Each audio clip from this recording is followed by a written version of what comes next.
Agver, MLA for Calgary-Palermo-Call, and Chair of the committee. As we begin this morning, I would like to invite members, guests, and LAO staff at the table to introduce themselves. I'll start from my right. Jackie Armstrong-Hominick, MLA Fort Saskatchewan, Vegreville. Good morning, everyone. Garth Rollo, MLA, Vermilion, Lloydminster, Wainwright. Chantal DeYoung, MLA for Chestermere, Strathmore.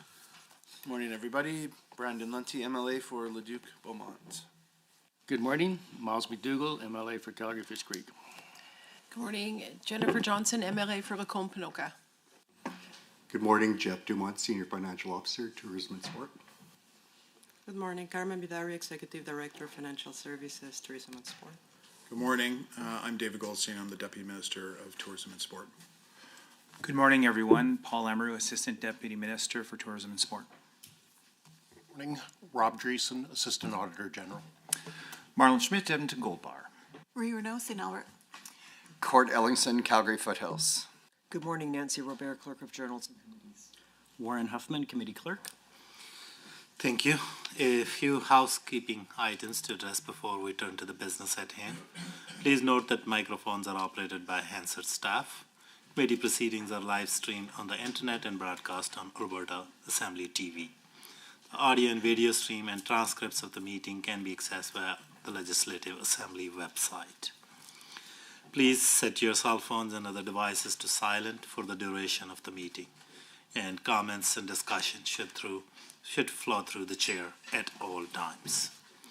Honorable members, are there any changes or additions to the agenda? If not, would a member like to move that Standing Committee on Public Account approve the proposed agenda as distributed for its Tuesday, March 25, 2025 meeting? Moved by Garth. Any discussion? Seeing none. All in favor? Any opposed? Thank you. The motion is carried. We also have minutes from Tuesday, February 25, 2025 meeting of the committee. Do members have any errors or omissions to note? If not, would a member like to move that the Standing Committee on Public Accounts approve the minutes as distributed of its meeting held on Tuesday, February 25, 2025? Moved by MLA Garth Rosewall. Any discussion on the motion? Seeing none. All in favor? Any opposed? Thank you. The motion is carried. Members, at our last meeting, debate was adjourned on a motion related to the format of the committee's audit-focused meetings, which was based off recommendation from the subcommittee on committee's business February 4th report. As a reminder, our upcoming audit-focused meetings will be held. First meeting will be held on April 29 to review the Auditor General's Surface Water Management Report. Our committee clerk has displayed the motion on the screen and the video conference, and it will be read into the record now. Thank you, Mr. Chair. Moved by Mr. Rosewell that the Standing Committee on Public Accounts adopt the following format for its audit-focused meetings. A, that officials from the Office of the Auditor General provide opening remarks on the audit report. B, that officials from the invited entities respond to the report of the Auditor General. C, that the question and answer portion with officials allow members to ask a question and a follow-up question, and that questions alternate between caucuses as much as possible. D, that the committee allocate an additional 15 minutes after the question and answer portion concludes to determine whether to hold a meeting to conduct deliberations on its review of the audit report. Thank you. We adjourned the last meeting just as the motion was moved, so I will offer MLA Rosewall the opportunity to speak to the motion before I open it to the floor. Yeah, I just think surface water is important. I'm glad to see the Auditor General has a report on it and for us to review it. Certain parts like the Beaver River Basin, Saskatchewan River Basin have got reports on them since 2006 and the rest don't. So I think it'll be interesting to see what we can learn from the auditor's report and what action we can go taking forward. So I think it'll be a good one. Thank you. Anybody else? Member Schmidt. I'm wondering if the subcommittee can explain to the committee the rationale for the question and answer format, where it's a question and follow-up question, and then alternating both sides, rather than the traditional practice of the committee to give one caucus a block of time and then give the other caucus a block of time. Roswell? Well, I don't know, it's like it's how we do it. We do that way at the Alberta Heritage Savings Trust Fund. Goes back and forth, seems to work well. And we just keep going back and forth till it's wrapped up. So I just gives, it seems like a good function as opposed to what we've done before. Yeah, I just think that from our side, this isn't a format that's optimal. I think that it would be better if we had a block of time to really dig into a particular area of focus, ask a series of questions that are designed to get at a particular answer from representatives from the department. This one question, one follow-up format really runs the risk of running a really fragmented meeting where we can't meaningfully get at the issues at hand. So I won't be supporting this motion because the format is so awful. Thank you. Any other member? Seeing none, I will put the question. All in favor of this motion? Aye. Any opposed? No opposed. I think motion is carried. At the subcommittee's next meeting, we will discuss and make recommendation on which audit report to review at the committee's second audit focus meeting and a schedule of meetings for the fall session. The committee will be able to review the subcommittee report at one of our upcoming meetings during the spring session. With that, now we'll turn to the ministry who is here today, and I will ask the guests from the Ministry of Tourism and Sports to take their seat, which they have already done. So we will be addressing here the ministry's annual report 2023-24, responsibilities under the purview during that reporting period, and relevant reports of the Auditor General, if any. So I would like to invite the ministry officials to provide opening remarks not exceeding 10 minutes. Thank you again, Mr. Chair, committee staff, members of the committee. It's good to be with you this morning. I'm pleased to be here to represent the ministry and to present the highlights of the 2023-24 annual report. The Ministry of Tourism and Sport was established in June of 2023 to, one, champion tourism and sport, drive economic development and diversification, support the health and well-being of Albertans. This means that business plans in 2023-2024 were developed under former ministries, partially under culture and partially under forestry, what was then Forestry, Parks and Tourism, before this ministry was created. So today we're presenting the Consolidated Tourism Annual Report that flowed from those two business plans. We maintain a strong system of internal controls here in our department and at Travel Alberta, which is one of the main agencies of the department. There are no recommendations brought forward by the Auditor General in this year's audit, and I would like to thank the Auditor General and their team for doing, the same group that undertakes the audit for the department is also the one that undertakes the audit for Travel Alberta, and I guess I also take some pride in the fact that Travel Alberta has just had its 8th consecutive clean audit. Moreover, the Minister's Office expenses were recently audited. The review concluded that the department is compliant with government directives and policies regarding the Minister's Office expenses. Mr. Chairman, with regard to tourism, we have a great story to tell, a great success. We are the first jurisdiction in Canada to recover and surpass pre-COVID levels of visitor spend and the first to surpass pre-COVID international levels of visitor spend. Visitor spending increased in 2023 to $12.7 billion, a new record and a 19% increase from 2022. The fact that number isn't in the annual report is because of the lag of Statistics Canada data, so the spend data for that previous year comes a little later. International expenditures grew by 91% year over year, faster than any other major province in Canada, including BC, Ontario, and Quebec. and domestic expenditures grew 7% over the previous year. Tourism is a major sector of Alberta's economy, our province's #1 services export sector, and the 4th overall largest export sector, generating $2.9 billion in annual export revenue. Alberta's government understands the growing tourism sector is an important part of diversifying our province's economy, and the tourism sector supports almost 90,000 full-time jobs. To reflect this importance, tourism funding represents more than 70% of the ministry's portfolio. Several years ago, Travel Alberta's mandate was expanded from being a destination marketing organization to one of being a full-fledged destination management organization responsible for destination development and investment in attractions and accommodations, and we are the only province to do so. I'm happy to expand on that later. With this change, the mandate focused on more than just marketing, but also access and place, and Travel Alberta helped drive recovery of the tourism sector 2 full years ahead of schedule.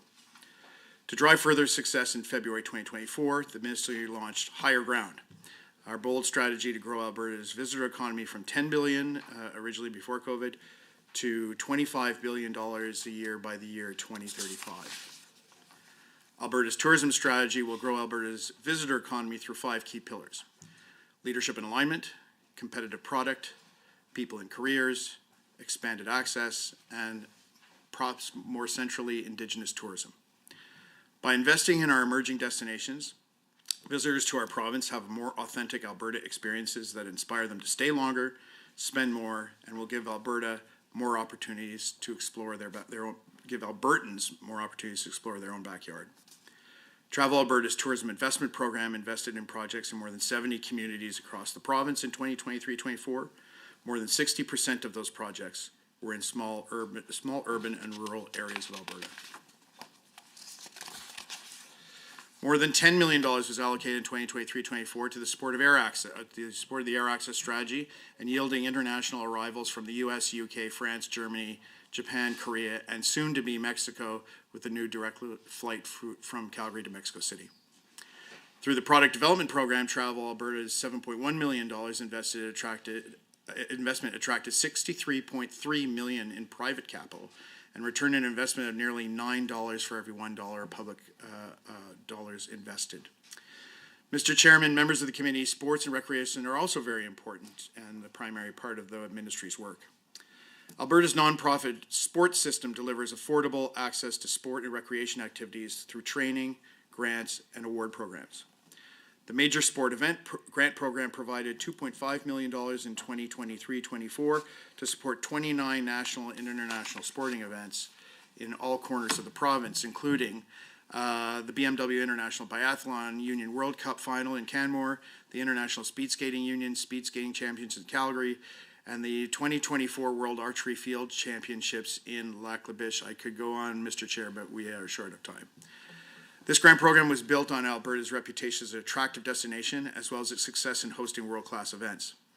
These events create opportunities for Albertans to participate, showcase Alberta talent, and build Alberta's reputation as an attractive destination for international visitors. As we know, sport and recreation play an important role in the early stages of life. They teach teamwork, build confidence, and promote healthy lifestyles that can last into adulthood. To ensure more Alberta children have an opportunity to enjoy the benefits of physical activity, the Alberta government provided $8 million in funding for the Every Kid Can Play program, making sport and recreation accessible to more than 8,500 children and youth. The Alberta government is also proud to provide young people the opportunity to reach their athletic potential by supporting provincial level competitions. Thousands of young Albertan athletes showcase their athletic skill and compete in the Alberta Summer Games in Okotoks in 2023 and the Alberta Winter Games in Grand Prairie in 2024. Team Alberta North also competed in the Arctic Winter Games in Alaska in February 2024, building cultural bridges across the Arctic and showcasing athletic talents. These games are a key support development opportunity for athletes and coaches in Northern Alberta. The games benefited host communities as well, leaving a legacy of enhanced facilities, trained volunteers, and tourism revenue. In 2023, Alberta Summer Games in July brought just over 10,000 visitors to the province as an economic benefit, and nearly $9.5 million to the host community of Okotoks and Black Diamond. In 2024, Alberta Winter Games hosted in Grand Prairie in February brought almost 2,000 participants. Finally, Mr. Chairman, members of the committee, the ministry continues to support the promotion of federal, provincial, and territorial initiatives such as concussion awareness and safe sport training to eliminate maltreatment in sport. Tourism and sport not only encourages Albertans to be active by harnessing the power of support and to create healthier Albertans and communities, but we're also focused on the sustainable growth and diversity of Alberta's economy through tourism. Our ministry is committed to making a positive impact well into the future and continue to make Alberta the best place to live, visit, and play. Thank you very much for your time. I believe Mr. Chair may have additional time, and I'm happy to yield that back to members of the committee. Thank you. I will now turn things over to the Assistant Auditor General for his comments. You have 5 minutes. Thank you, Mr. Chair, and good morning again, everybody. I'll briefly provide you with an overview of the work the Office of the Auditor General does for this ministry.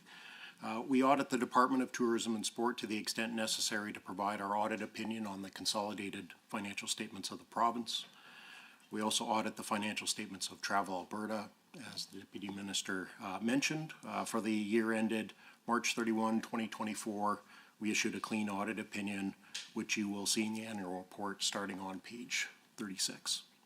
We made new recommendations as a result of our 2024 audit work and have no outstanding recommendations for this department and Travel Alberta. I'd like to thank the management group here today for their time, cooperation, and assistance during our audit work.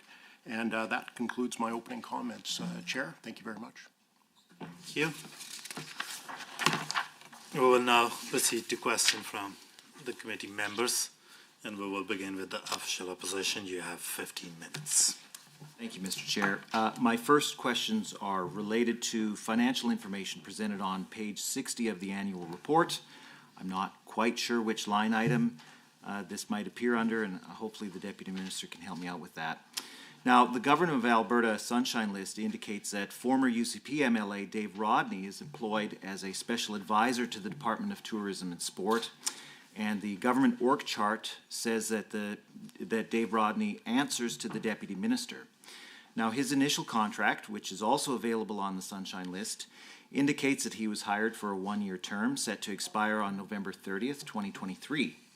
The contract stipulates that he was to carry out the duties set out in Schedule B, but Schedule B isn't published on the Sunshine List site.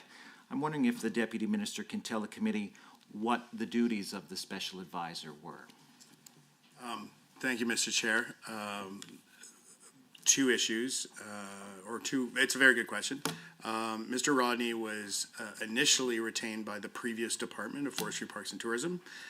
His contract was inherited as some of them are. Or some of in the division of the DESI regs, the changes to the two departments, that contract, we are the successor of that contract. Mr. Rodney provides an important role as not just counsel, but from an external stakeholder relations perspective.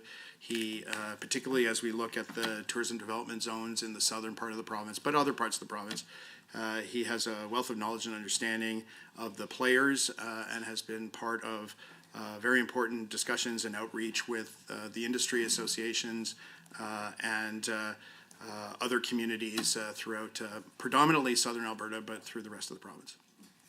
Thank you to the Deputy Minister for that answer. Now, it looks like from travel expense reports on the government website as well as his own LinkedIn profile that Mr. Rodney continues to hold the role of special advisor. Can the Deputy Minister inform the committee why Mr. Rodney's contract was extended and what end date it was extended to? In fact, I missed that part of the question. That was part of the member's initial question, was the extent of the contract. It was a one-year contract with, I believe, 3 one-year extensions. So we are in the middle of, I think, the last extension of that contract.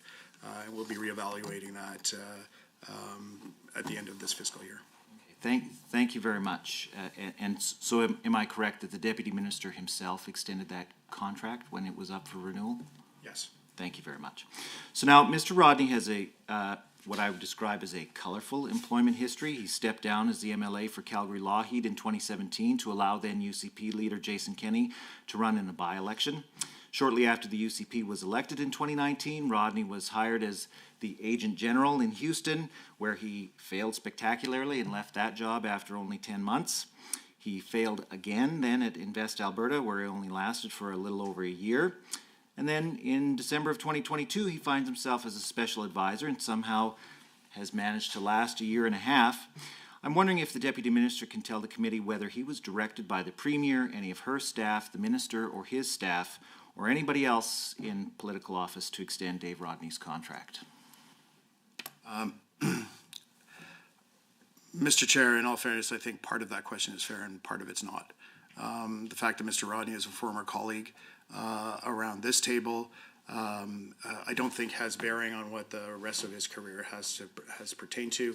I think he's doing an important job for ministry officials and advising me as well. And frankly, I'm sorry, the last part of your question was?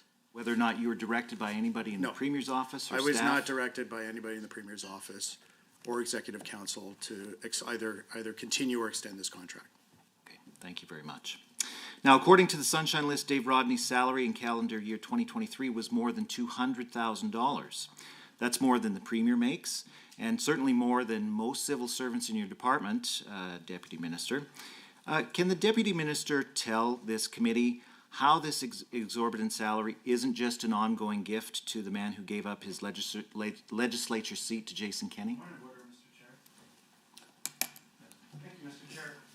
I'd like to call 2 points of order, 23B, as well as 23J, or sorry, pardon me, 23I. I'll start with 23B. This is not a relevant line of questioning to the annual report. The member opposite mentioned Mr. Rodney's LinkedIn profile. I'd love for him to direct the page where that is in here. He also went on a interesting soliloquy about his work history. We could all sit here and do that. I'm not sure that's helpful to this committee. So that's clearly a point of order 23B. I'd also like to raise a point of order 23I. The member opposite is clearly imputing false motives to the ministry official here, asking him direct questions about being influenced, about clearly implying that he's not able to make these decisions on his own, or that he is not making these decisions in the best interest of the province. In fact, the member opposite is accusing the Deputy Minister of ulterior motives in this instance. I don't think that's appropriate for this committee. I don't need to call it, but I could call 23C as well. This is probably the fourth or fifth question. The deputies provided good answers. We'll start with 23B and 23I. Thank you very much, Mr. Chair. Well, I'm glad the member opposite was able to make up his mind at the end there as to which point of order he wanted to raise. With respect to 23B, Mr. Chair, of course, this is absolutely within the purview of the committee. The annual report is from the fiscal year 2023-24. I referenced in my last question Dave Rodney's exorbitant salary of over $200,000, which was registered on the Sunshine List in 2023. I'm not, with respect to 23B, the member doesn't have a point of order there. With respect to 23I, I believe, I'm not impugning false motives. What I'm doing is giving the Deputy Minister the chance to clear the air here, because if anybody with eyes to see were to look at this situation where a former MLA with not a whole lot of experience working in the tourism and sports sector is earning $200,000 a year, more than the Premier and more than most civil servants in the department, it certainly looks like this is a gift, and I'm hoping that the Deputy Minister can maybe clear the air and justify why Mr. Rodney is paid such an exorbitant salary. Thank you, member. Any other member wants to add anything? Okay, I'm prepared to roll, and I will start with 23I. 23I reads that imputes false and our motives to another member. And I think this provision won't cover someone who's not a member. So on 23I, I think your point of order is not, you didn't make the case for that. With respect to 23B, which is about relevance, we are literally less than 5 minutes into questioning. And unless member has asked question for a while and I can see he's going offside what's under discussion, it's very hard to rule that something is irrelevant. But I can still remind members that please make sure that your questions relate to the annual report under discussion and anything relevant to reports of Auditor General and responsibilities under the purview of the ministry during the reporting period. Thank you. Yeah, thank you. So, again, my question to the Deputy Minister, why is Dave Rodney getting paid $200,000 a year? Mr. Chair, I think two things I'd like to clear up a previous statement that the member made. Mr. Rodney has extensive experience in the tourism business. He's a former executive director of the Canmore Kananaskis Tourism District. He's been involved in the tourism sector for over 3 decades. I don't want to quibble that.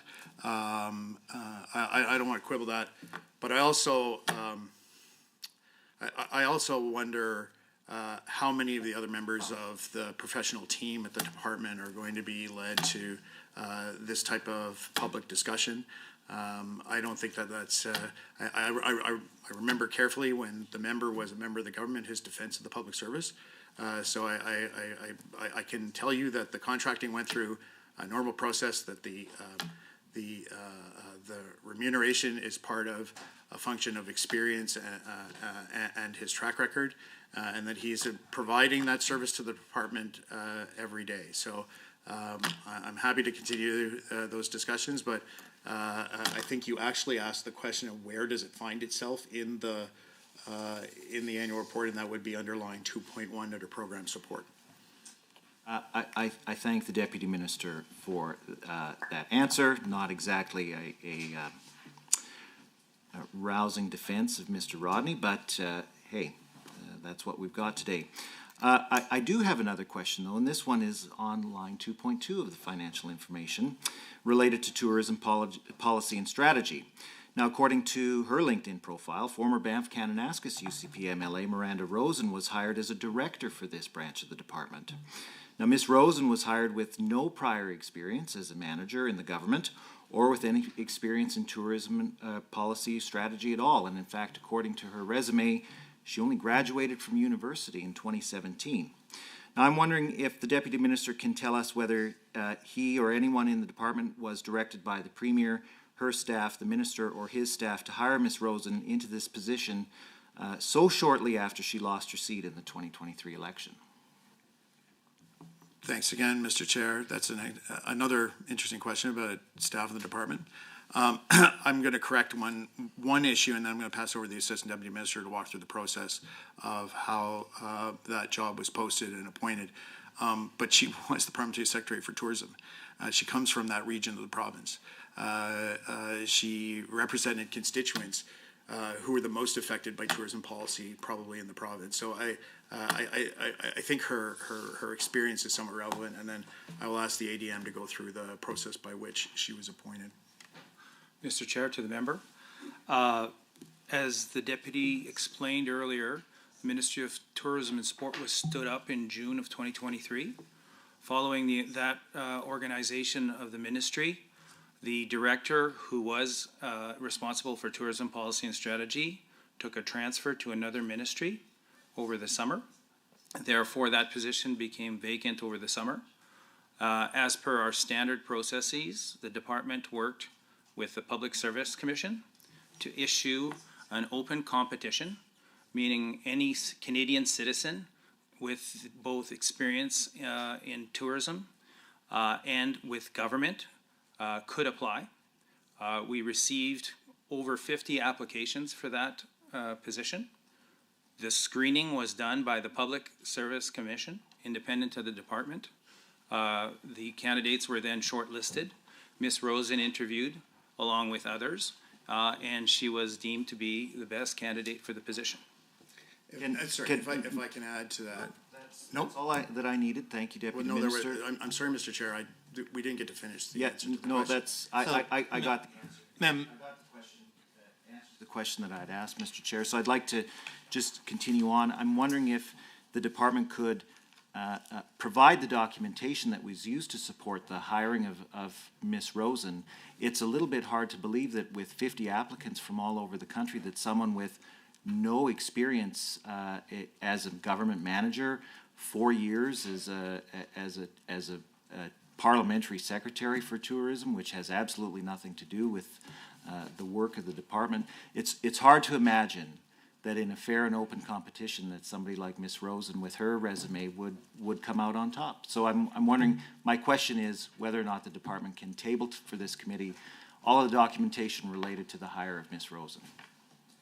Chair and to the member, we will have to check with the Public Service Commission with respect to what is publicly available with respect to privacy rules and related to competitions. Thank you very much. Now, my next question is related to, it is definitely related to line 1.2 on page 60 of the annual report, as well as Schedule 2 of the Travel Alberta report. I'm wondering if the Deputy Minister can clarify for the committee whether his salary for the 23-24 fiscal year was aligned with the regulations that set out Deputy Minister pay or with the regulations that set out the pay for the CEO of Travel Alberta. So, Mr. Chair, it's an excellent question. And this is an unusual arrangement, but not unheard of. In fact, my colleague in, my colleague in Saskatchewan and up until recently my colleague in Nova Scotia were both the Deputy Minister and the head of the provincial marketing and management organization at the same time. That has required a series of protocol with Executive Council and the board, and where I, as the CEO, have evolved certain duties to the board chair and the minister, and devolved certain duties to the assistant deputy minister and to the chief operating officer of Travel Alberta. To clarify, I make one salary, and the apportion part of the Travel Alberta salary is on one side, and the apportion part of the deputy minister salary is on the other. So it's an amalgam of both of them. And then I can ask, I'd ask my ADM to actually walk you through some of the provisions that have been taken place to make sure that there are either no perceived or real conflicts of interest. Sorry. Thank you to the Deputy Minister for that question. Before we get to the second piece, I just wondering if the Deputy Minister can clarify then, like what, so there's a reported salary in the Travel Alberta annual report. Is that all that is paid to you, and is that all paid to you out of Travel Alberta's budget? Are you paid a salary out of the budget of the Department of Tourism and Sport? Just give the committee a breakdown on those things. Mr. Chair, I'll let the finance officials answer that question. Chair, the Deputy Minister's salary is paid out of Travel Alberta, and then Travel Alberta invoiced the department for basically half of the salary on a quarterly basis. For half of his salary? Yes. Okay. And so the amount that's reported then in the Travel Alberta annual report, is that reflective of his whole salary? It is. Okay. Okay, thank you very much.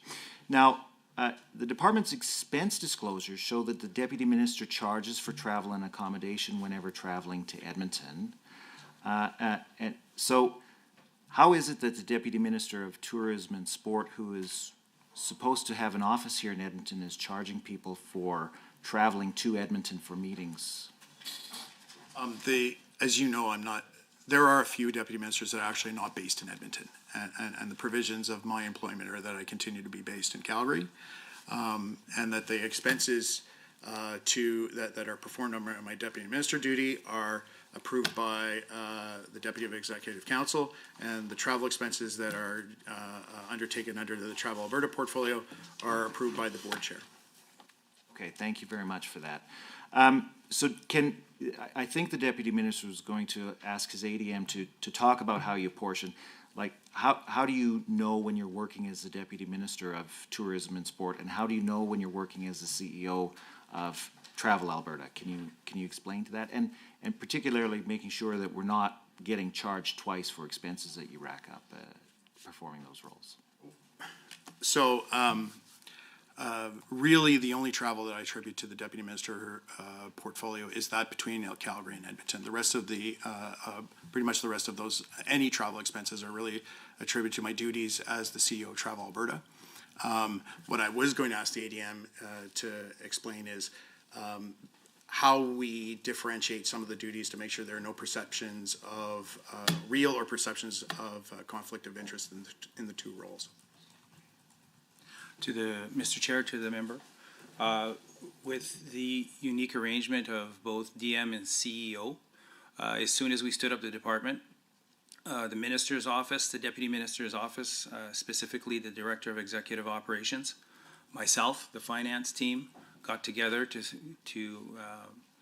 set up, establish processes to make sure that any typical DM duties related to approvals, decision-making related to Travel Alberta.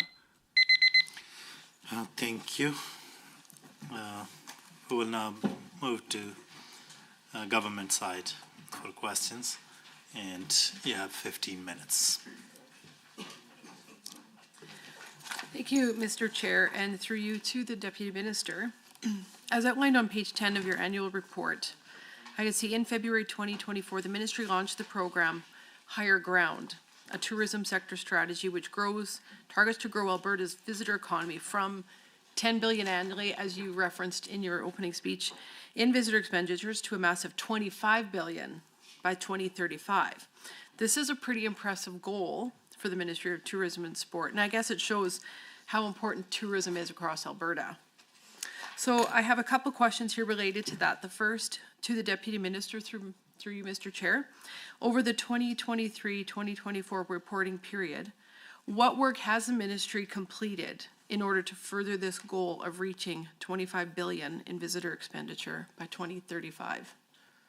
Mr. Chair, I thank the member for a good question and highlighting that this is indeed an important stretch goal for the province. I would say that the plan that we presented in February 14th of last year is actually the overnight success that has been years in the making. In fact, the predecessor to the strategy was what we refer to as the Bootstrap Plan, which was the COVID recovery plan. And part of that plan was the expanded mandate of Travel Alberta, which was actually a process that began under the previous government of a review and a mandate review of the organization and its efficacy. What was decided at that point was something groundbreaking. I sort of mentioned in my opening statement. We are the only provincial organization that has all three levers under one roof. So we're not just a traditional marketing organization, although we continue to do exceptional digital marketing on behalf of the province and branding. But we also have air access and product development or economic development. Many other provinces have all three pieces, but not coordinated under one roof, under one strategy. I think the other pillar to this success has been our investment in Indigenous tourism. Alberta is the largest provincial investor in Indigenous tourism in the country right now. That is not only an important part of our march towards reconciliation, but it's also hugely important to international markets and international customers who are looking for those authentic and truly meaningful experiences as part of their journey. So I guess the short answer, or a shorter answer to the question, Mr. Chair, would have been the new organization. And we saw the first 3 years of the Bootstrap Plan as sort of proof of concept, which led to the second longer term view, which is why we are confident we're going to make those numbers. I had mentioned the sort of significant increase in the revenues for last year, up to almost $13 billion. And we're still waiting for the StatScan numbers to come out for this last 2024. But I guess I could be bold enough to go on the record here and say I think it's in excess of $14 billion for last year. Well, thank you, Mr. Chair, through you to the minister, or to the Deputy Minister.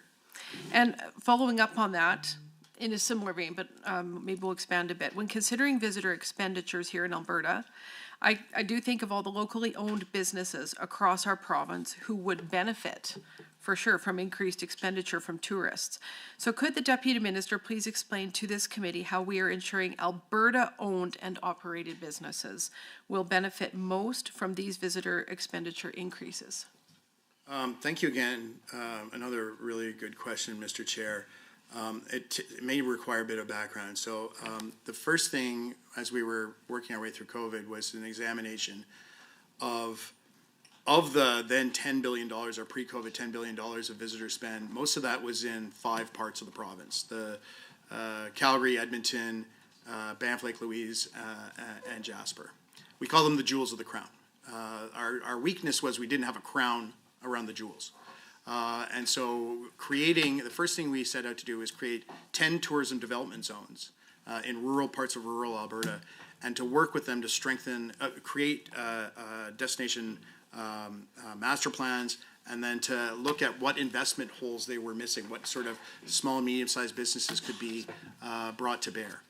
As I said in my opening statement, the fund that Travel Alberta had implemented to help create those businesses sort of either first in or last in capital for some of these enterprises. And I would remind folks at the committee that aside from the couple of, the airlines and major hotel chains, this is mostly an SME community. These are mostly small and medium-sized businesses around the province. That support is going directly to them to help them first survive COVID, get through COVID, and now to fill in those important opportunities in different parts of the province, of which about 60% of those are in rural Alberta. Thank you, Mr. Chair, through you to the Deputy Minister. Let's keep going in that same vein then. You mentioned the pre-pandemic levels, so tying into that previous question, I can see the Ministry of Tourism and Sport did see continued growth in visitor spending over the last 3 quarters of 2023. You just mentioned that, with international expenditures here in Alberta surpassing the pre-pandemic levels, and domestic expenditures experiencing at 9% year-over-year growth. It is good to hear our international expenditures on Alberta products and businesses are surpassing the pre-pandemic levels, and even domestic tourism is booming. So my first question to the Deputy Minister is, what steps did the Ministry undertake during the 2023-24 reporting period to ensure international expenditures here in our province could return to the pre-pandemic heights? Thanks, Mr. Chair. I guess the easier answer would be it was a continuation of the previous work that we were doing, that we're building sort of a flywheel of overachieving expectations. But the heart of the issue is, by creating more product in different parts of the province, by creating additional experiences, we are creating those opportunities for other communities around the province to share in that success, which takes pressure off the major areas, allowing more high-paying international travelers to spend, and creating really strong alternatives for Albertans to travel other parts of the province. I probably should take a step back, Mr. Chair, just for the information of the committee. If you take that almost $13 billion that was spent last year in visitor expenditures, about half of that was Albertans traveling around Alberta. And we'd never take those folks for granted. They are the backbone of the visitor economy, and were very important, especially as we were coming through COVID, as part of the recovery plan. But we've even seen growth. You'd think that might be a saturated market, but we've seen growth amongst Albertans traveling around Alberta. The second 25% are other Canadians who travel to Alberta. And with those Canadians, our challenges, they like to come to Banff in the summertime, and we have to help them find other alternatives to spend either more time or other points around the province. I came here as a camper at 14 years old and saw a different type of rural Alberta that I don't think most people get that experience. The last piece is the last 25% are international travelers. of which about half of those dollars are from Americans and the other half are from the rest of the world. So if you're asking what the diversification strategy, if Mr. Chair, the member is interested, we have spent a lot of time and invested greatly in our international markets to make sure that we are not as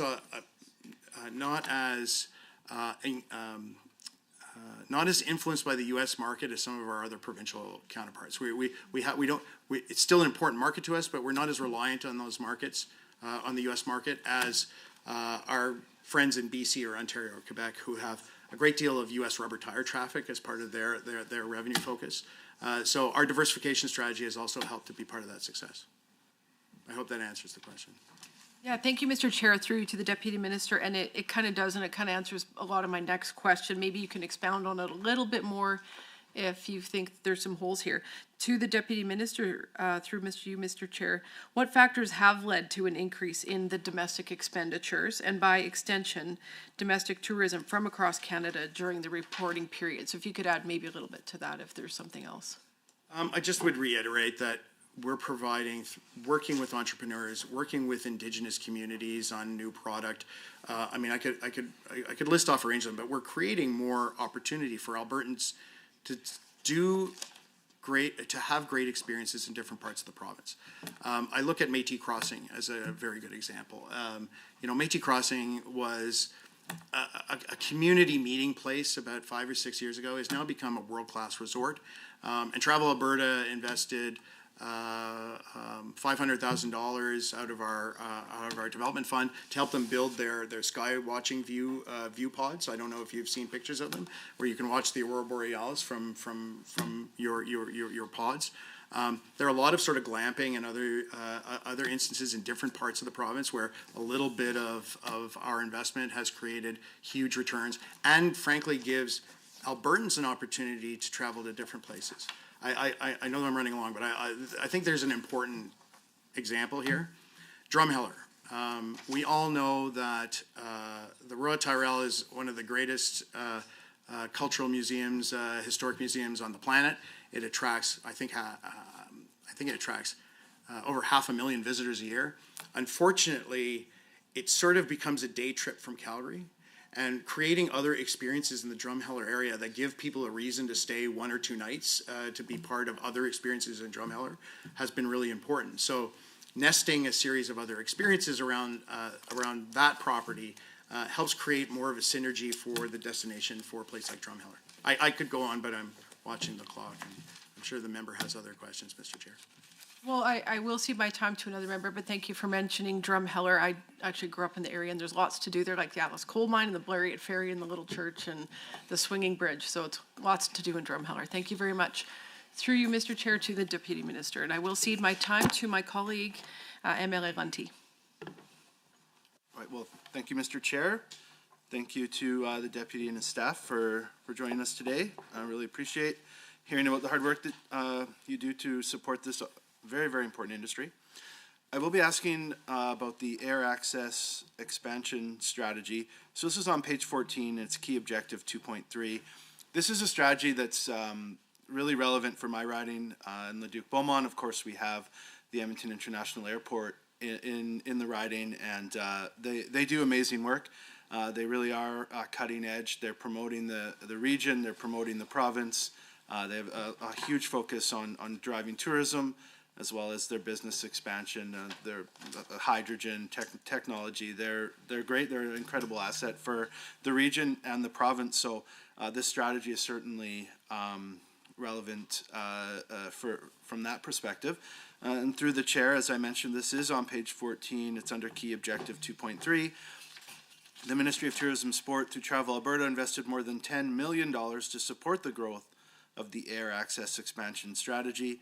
The objective of this strategy is to recover the air routes lost during the pandemic and help increase air service access for international visitors via new routes into Alberta.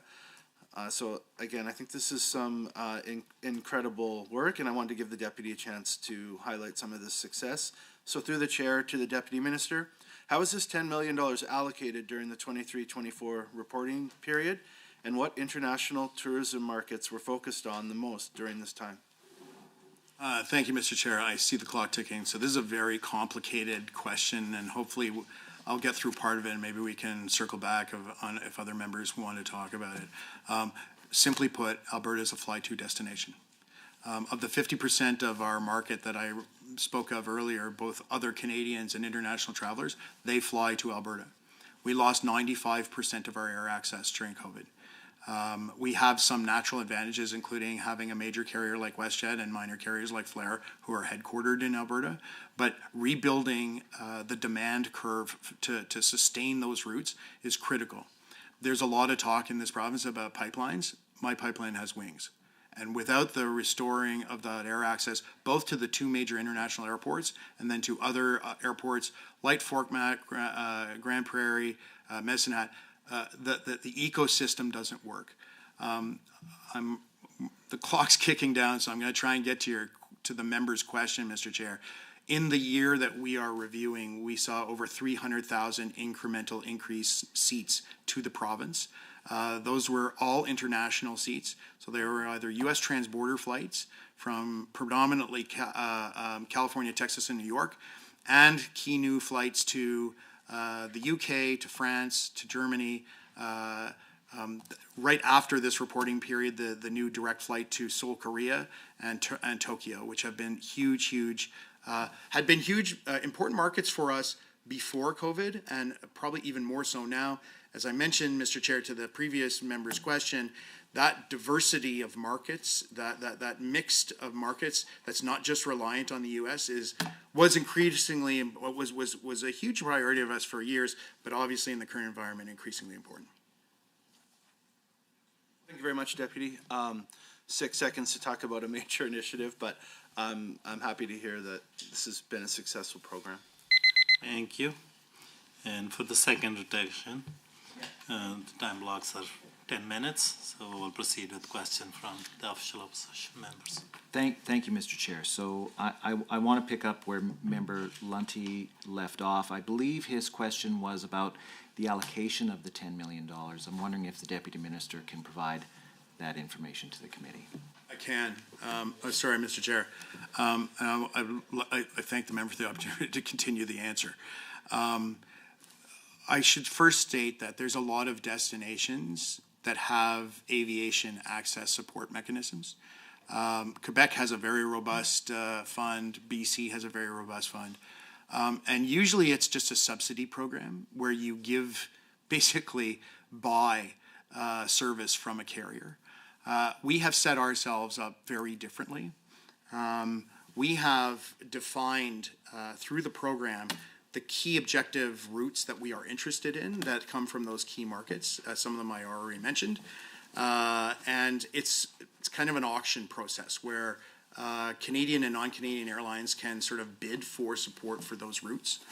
I would say if you're asking for the allocation, that's a moving target, but roughly it breaks out to about sort of 65-35 between Edmonton and Calgary. Calgary obviously being the biggest focus with the international hub being supported by WestJet, and does allow for a lot of those connector flights to other parts of the province.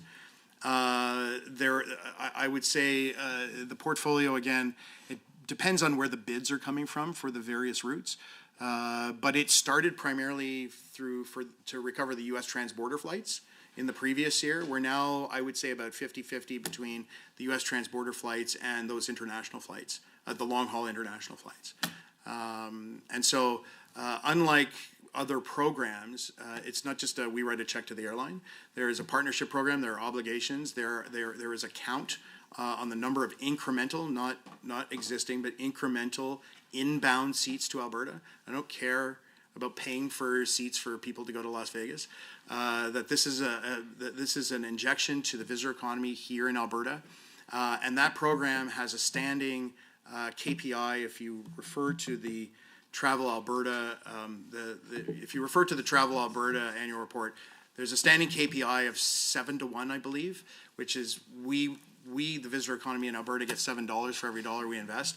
Last year, I think in this reporting year, and I might be corrected, I think it was actually 10-1.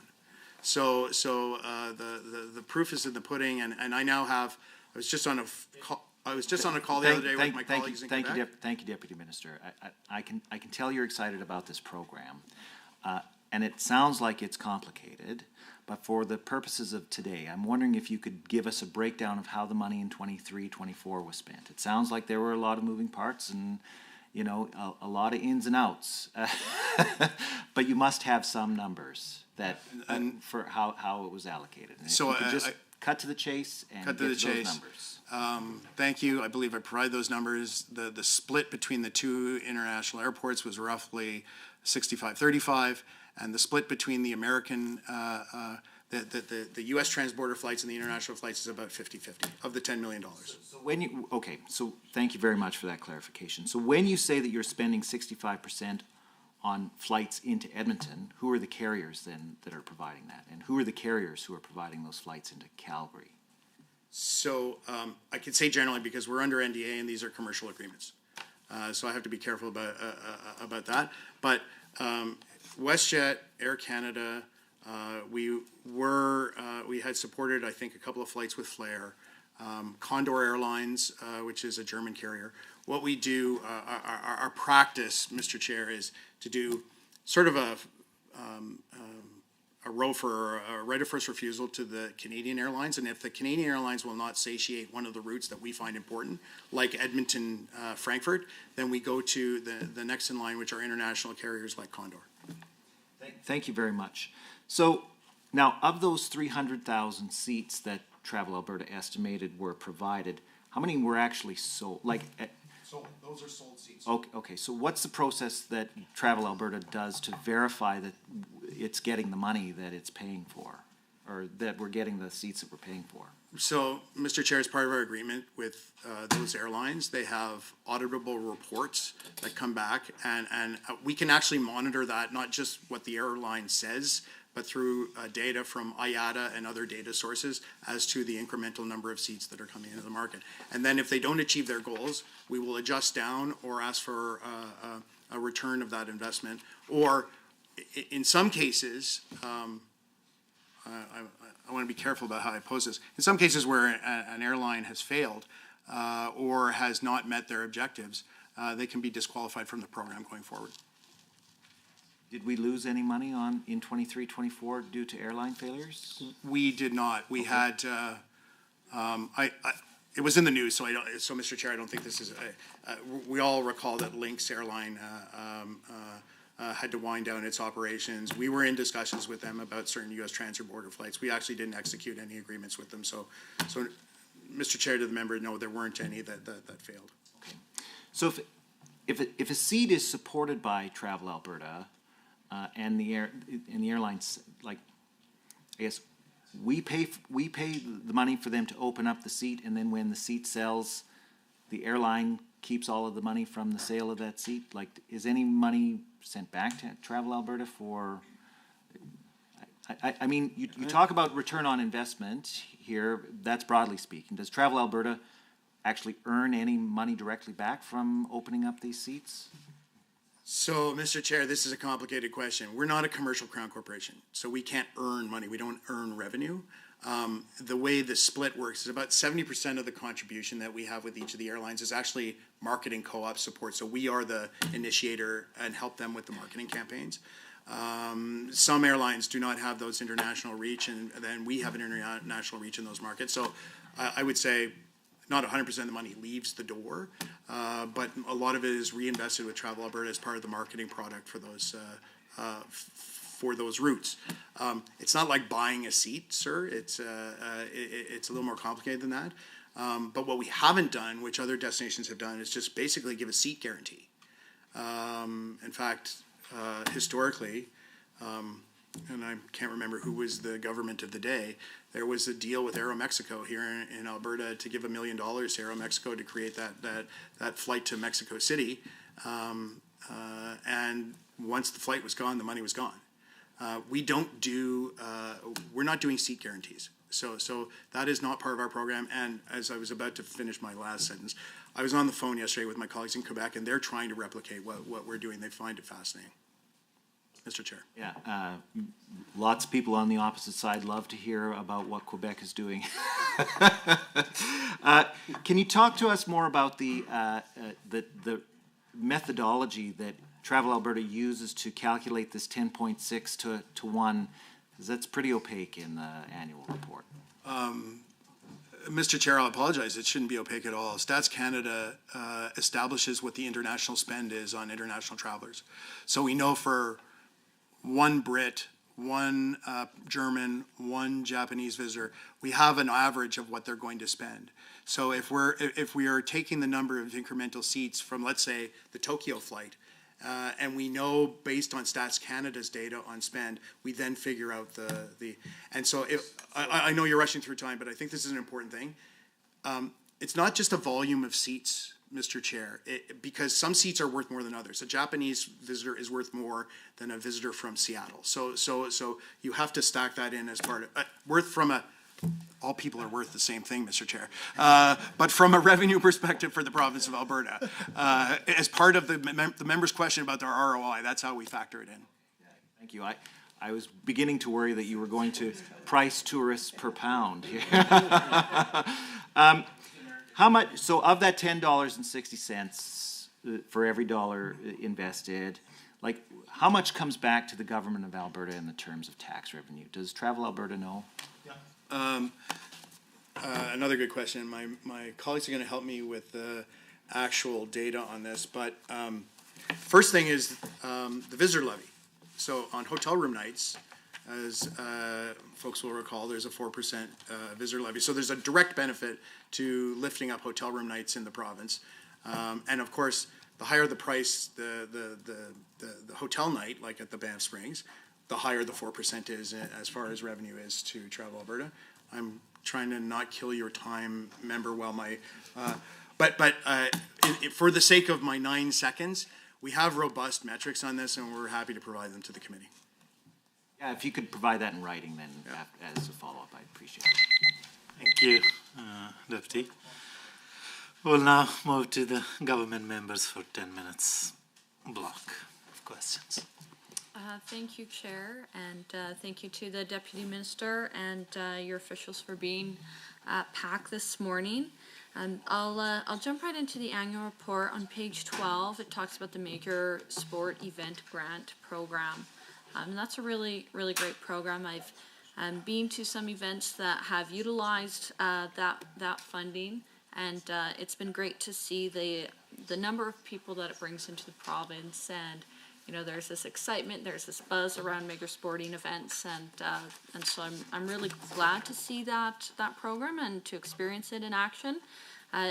You know, like I said, it provides funding for hosting national and international events, and there's a total program budget of $2.5 million, and that provides a maximum of up to $250,000 per single event to enhance the capacity of organizations to plan and host these cultural and sport events, and that supports sport development, tourism, and it provides important economic benefits to all Albertans. So we've been talking already about this morning. Alberta's a very attractive destination for these events, and we've got a great history of hosting world-renowned cultural and sport events. So through the chair to the Deputy Minister, can you please explain to the committee what events or entities engaged with the major sport event grant during the 2024-25 reporting period?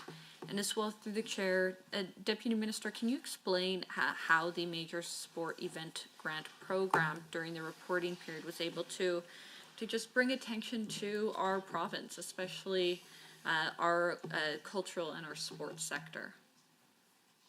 Thank you, Mr. Chair. I'm going to start and I'm going to hand over to the Assistant Deputy Minister to fill in some of the particulars. But I think we spent a lot of time talking about tourism. I'm glad we're going to get some time to talk about sport as well.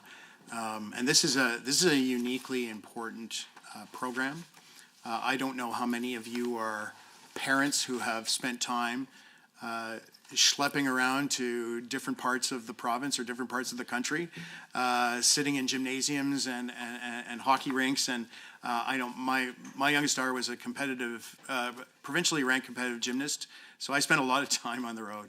And not only is this important for their own professional development, their own personal development, their own health, but it turns young people into leaders. And sometimes these events, the ones you're describing, the ones that the member are describing, Mr. Chair, are the ones that either young people are involved in or they get to see their heroes participating. So while they may compete at the provincial level, when you see a national organization, a national event, or an international event come to town, I mean, I remember my daughter seeing the first time she went to nationals, and she was a trampoline gymnast. To see the highest level ranking athletes being able to perform in your backyard was a huge inspiration. So I think the program, the Assistant Deputy Minister will go through the particulars of the program, but I think it has benefits far beyond that. Paul? Thank you, Deputy Minister, to the Chair and to the member. Thank you, member, for articulating what the annual budget is for MSC, or major sport events. It's 2.5 million, and yes, the maximum grant allocation for a specific event is 250,000. There is a matching requirement for that. We do have an open application process, 2 intakes per year. Our criteria for evaluating all applications are posted publicly and available, and applicants refer to those as they're completing their applications. Should speak a bit to what a major sport event is. We've characterized it or framed it as a national or an international sport event, and to qualify for that classification, if you will, it has to be a single sport event that is recognized by the national sport organization as well as the provincial or Alberta sport organization. We can take, for example, Volleyball Canada being a national sport organization, and we have Volleyball Alberta here as one of our provincial sport organizations. Happy to report that through 2 intakes in the 23-24 year, we had just about 30 events that we were able to fund. The program is highly oversubscribed, meaning that we can't fund all of the applications for any given intake. Recognizing the time for the members, I won't go through the 30-ish events. That is to say, however, that the applications vary. Therefore, from one intake to the next, from one year to the next, we see a variety of different events that are funded based on the applications. In 23-24, we saw a number of events in rural Alberta, such as the 2024 National Aboriginal Hockey Championships up north in Grand Prairie. We also had the 2024 Snowboard Slopestyle World Cup in Calgary, and also saw some FIBA 3x3 basketball events in our province's capital of Edmonton. He could go on, Mr. Chair, which would expend all of our time on the many organizations and events. But just to punctuate the point, the Volleyball Canada event in Calgary took up almost 23,000 hotel room nights. So it's not only important from a competition perspective, but when you look at even smaller venues and smaller events around the province, I think 3 years ago the Briar came to Lethbridge. It was a huge economic lift for that part of the province. So there's a lot of activity that flows from that event or that program. I'm sure all 30 of them were incredible and highly impactful. I've had the opportunity to speak with a lot of young Albertan athletes that live in my constituency, and I know they've traveled and participated in some of these events, and I know it had a deep impact on them as young athletes. So following on with this topic, I just want to understand a bit better some of tourism and sports expenses in 23-24. So on page number 25 of the annual report, I see that the ministry's expenditures were $112.5 million in 23-24, which is $7.6 million higher than budget 23 and $20.5 million higher than the 22-23 actuals. And I read that the increase from budget 23 is mainly attributed to higher spending of 5.5 million in support for sport, physical activity, and recreation. And we already talked about this. This additional funding was approved for Alberta to host these major international sporting events, and you've mentioned some of them already. They also include the Canadian Finals Rodeo, which is one of my favorites. I represent Strathmore, it's a big rodeo community. We have a fantastic stampede. You should come sometime. All members of the committee, it's an open invitation to the Strathmore Stampede. We do running with the bulls. I'm pretty sure it's the only place in the province that runs with bulls. That's exactly what it sounds like. So it's exciting stuff. But anyways, back to the question. I read that this spending is further supplemented by increases in tourism for destination promotion expenses. So I'm wondering through the chair, can the deputy minister outline how this additional spending is supporting the ministry's objectives in 23-24? And as well, I'd like some clarity on how destination promotion spending is benefiting the objectives of your ministry. So, Mr. Chair, I have a very short amount of time. I'm going to try to do this quickly because the member kind of answered some of her own questions within the question. So on the sports side, you are correct. There was in-year funding from Treasury Board to support Hockey Canada and the Canadian Finals Rodeo and a couple of other smaller events. We have to go individually for those bids to Treasury Board to have them approved. On the tourism side, there's two issues. One was a grant contribution or co-investment for the federal government from Prairies Can.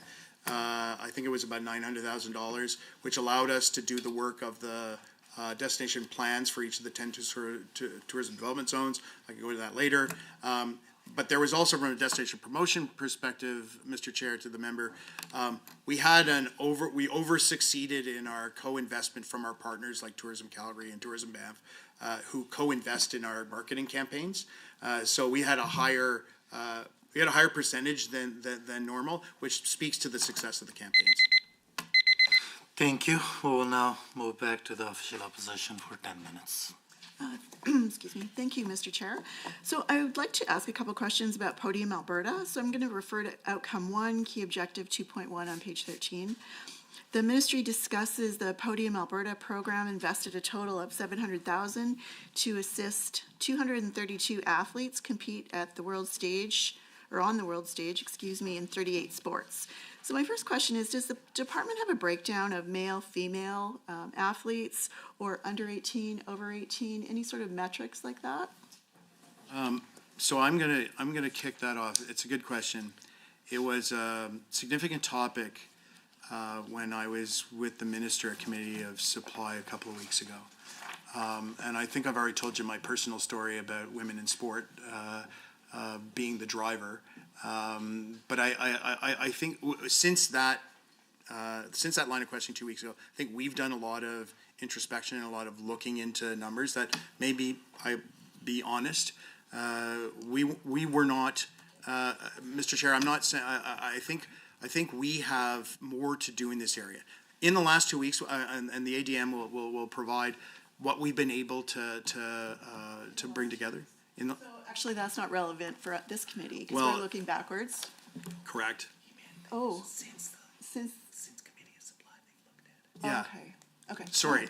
Sorry. Thank you, Mr. Chair. Here, I'm calling getting point of help order from for you. unlikely places.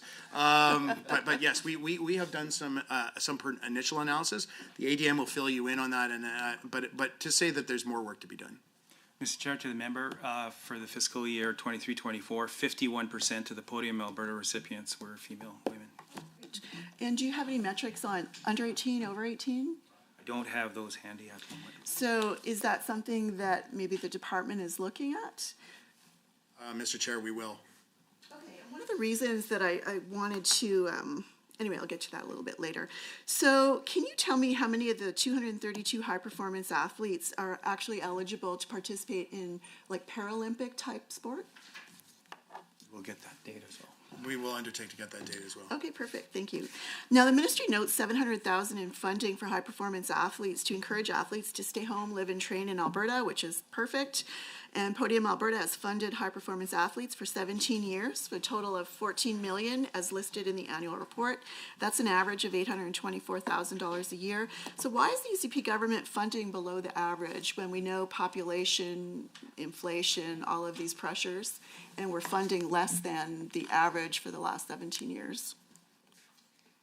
Well, that's a hard question, Mr. Chair. I think all of our programs are oversubscribed, and we have, just as we had created a comprehensive tourism strategy, the department is working on a comprehensive sports strategy to try and address some of the underfunding in some of these areas.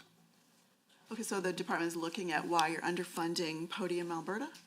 Well, I think in general, in general, we have far greater focus on health, which is an important thing, and maybe not enough on preventative health. So it's, I'm not going to skirt around the numbers. Other jurisdictions have made a stronger investment in this area, and we need to make the case to the government and Treasury Board that this is an important investment in the future of Albertans. So now this isn't really I don't think this is a metric of the value of the program, but what is the total podium finishes by year for the last few? And, if you don't have that, what is the expected return of this particular fiscal year's report? Again, understanding that being on top of the podium isn't the only goal here. We'll undertake to find those numbers. $700,000 funding for the 232 athletes translates to $3,017 per year per athlete. Can you tell me how that $3,017 helps? I'm going to ask my Assistant Deputy Minister to cover that. It, among other things, it covers cost of training and living costs. $3,000? Yes, and that is in addition to the funding that these same athletes receive from Sport Canada, from the federal government.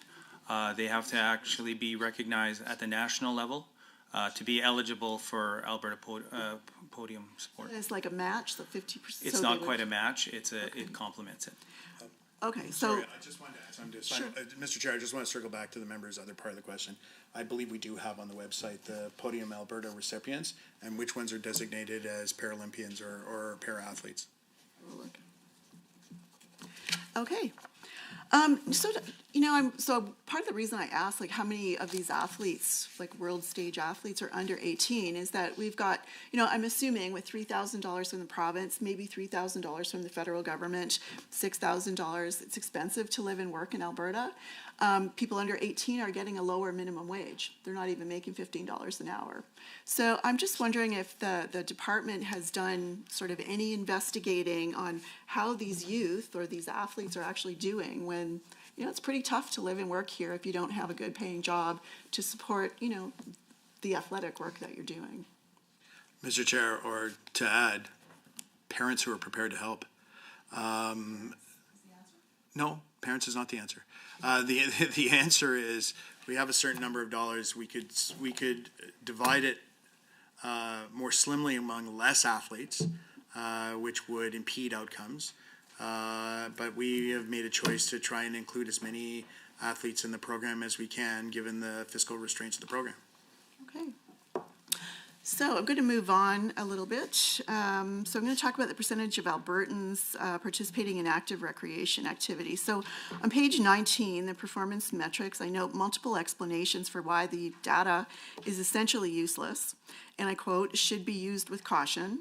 So useless data created by constant reshuffling of files, departments, doesn't really allow for good planning or evaluation or most definitely oversight. So can you tell the committee why was the format and the definition of physical activity changed? What was the purpose? Yes, I'll refer that to my Assistant Deputy Minister.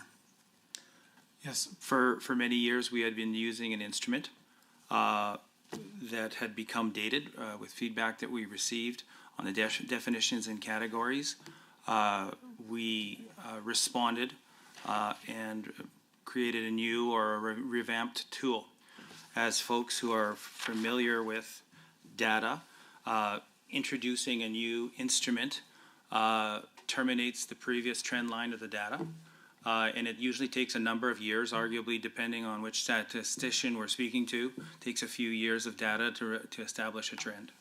So can you tell me where specifically the direction came from to change the definition of physical activity? That was based on research that we did and conversations that we had with the system. I'm sorry, With Albertans, with the broader sport and recreation system. so there was a consultation done with Albertans and the broader recreation community? We did not do a specific consultation on modifying the tools, but we did have the survey instrument, but we have ongoing conversations with our partners. Ongoing conversations with when you changed this tool? I do not have that list. Would you be able to table that for the committee? Certainly. Okay. Now, so why measure activities like at home that are not funded? So the government, this department doesn't fund these activities, yet the tool is changed to include activities that have nothing to do with the department's funding. Can you explain that?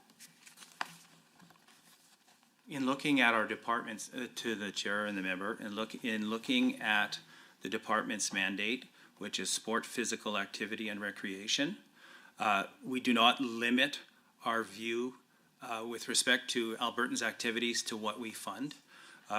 We try to take a bit more of a holistic view of sport activity, physical activity, and recreation. We're not excluding any of those activities, whereas we recognize we fund some. Sorry, I'm running out of time. So this government, this department has absolutely nothing to do with the activities that happen at home. And this is a committee looking at the annual report to see, you know, what was invested, what are the metrics. So what activities people are engaged in at home has absolutely nothing to do with the department, let alone the government of Alberta. So I'm wondering why the metrics were changed to include that. It seems like it's going to sort of muddy up the waters a little bit, so we're not really going to be able to see the impact of the actual investment. I think, to you, Mr. Chair, with a limited amount of time, I think we are actually trying to gauge the whole ecosystem and not just the areas that we provide service or support to. I think that's an important question. Should there be data on the drill down on the actual outcomes of the programs themselves? Yes, and I believe we have covered some of that. But frankly, we are not the whole system. We are like a stimulant, or if a bad example, we are the espresso of the system that stimulates other parts of activity across the province. Thank you, Deputy. We'll move back to the government for 10 minutes of questions. Thank you very much. I'd like to follow up a little bit on the line of questioning that the member opposite was just doing. So looking at performance measure 1A on page 16, the annual report indicates the percentage of Albertans attending, participating in events and organized sports activities. As a parent and somebody who was involved both as an amateur volunteer coach and running a program for hockey and soccer in my community, I recognize, I think, the benefits, a wide range of benefits, such as physical, mental health, and social growth and personal pride that comes from participating in sports activities. I'm particularly concerned, as you may know, about the increase in obesity among youth today. My understanding is, at least in 2023, about 30% of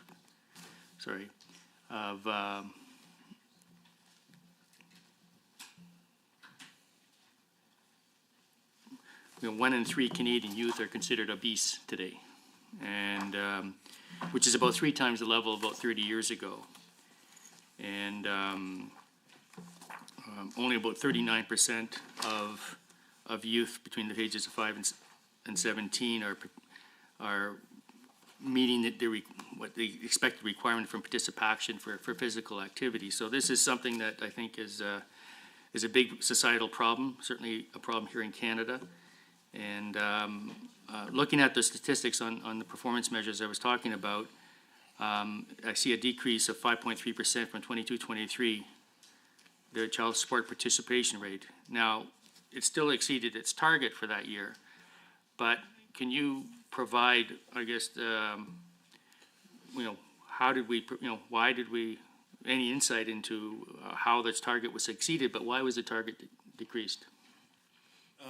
Mr. Chair, the simple answer, and I'll turn for more substantive additions to the Assistant Deputy Minister, there was adjustments through COVID. There's sort of two prevailing issues that we had to deal with. I understand, COVID isn't the Etch-a-Sketch that clears all problems. For some departments, obviously health and education, but for our department particularly, COVID was a tsunami. When you think of both travel and tourism and organized sports, they were all pretty much obliterated for 2.5 years. So some of the longitudinal data got disrupted because of that. And then the other part of your question, on the inactivity of particularly kids, we're fighting this, and it's a hard fight. We're competing against. We're not just talking about competing on the podium. We're talking about competing against screens and competing against the couch. So there's probably more work that needs to happen with our friends in the Department of Education and how we work to develop young athletes and get them engaged and involved. But as for the particulars, I'm going to turn to the Assistant Deputy Minister who will help you out. Mr. Chair, and to the member, with respect to the trend that we had, and again, the lingering effects of COVID, in setting a new target, noticing the downward trend, we had to establish a lower target that we still that is still achievable, if you will. And obviously, we want to grow that and get back and surpass previous levels of participation. That's why we have a number of programs, including the Every Kid Can Play program that we've established to get kids active. Thank you very much. It's certainly clear to me that, obviously we're talking about the past, but gosh, what's going on in our society today, we have a lot of work to do, I think, across a lot of departments and within our society to change what I think is a disastrous trend overall. And it's not just, from what I can ascertain, the children, obviously, Performance Measure 1A, looking at adult sports participation. I see that there's been a decrease of about 1.7% in adult participation in organized sports activities, although I see that the margin of error is applied. Adult participation in organized sports remains about the same as it is in 22-23, immediately post-COVID. And again, just looking at some of the activities, we have 30% of adults now considered obese and 35% overweight. So that's 65% right there, and only 49% of adults getting the minimal suggested amount of physical activity. So, to the Deputy Minister, I see on page 17 there's some information on the margin error. Could the Minister provide detail on how that margin of error is calculated? We'll leave it at that there. Thank you, Mr. Chair, and I'm worried that the member's question seems to resemble the people on this panel, but I will defer to the Assistant Deputy Minister to speak to the measures. Thank you, Deputy Minister, to the chair and to the member. We commission these surveys through an open procurement process, and part of the expertise we're looking for, and that is required when we select the vendor, is to tap into their expertise to look at available data across the country and across the province. So they provide recommendations to us on the targets, which we take to the department and to the department team that establishes the targets.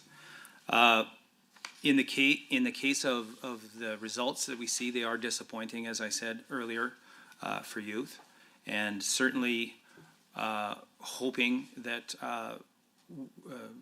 we're able to see those numbers grow. To a previous question that was asked by another member, and to the Deputy Minister's comment, we do take a holistic view. Families tend to be active together. So when we've got a young Albertan, a child under 18, who comes home, they might be coming home from a practice from an organized sport. Their parents take them, as the Deputy Minister said, to their practices, to their competitions. Who better than a model a great model for that child to be active than their parent. So the activities of children and youth and adults are not independent in a lot of cases, and we're certainly looking to promote physical activity writ broad. Thank you very much.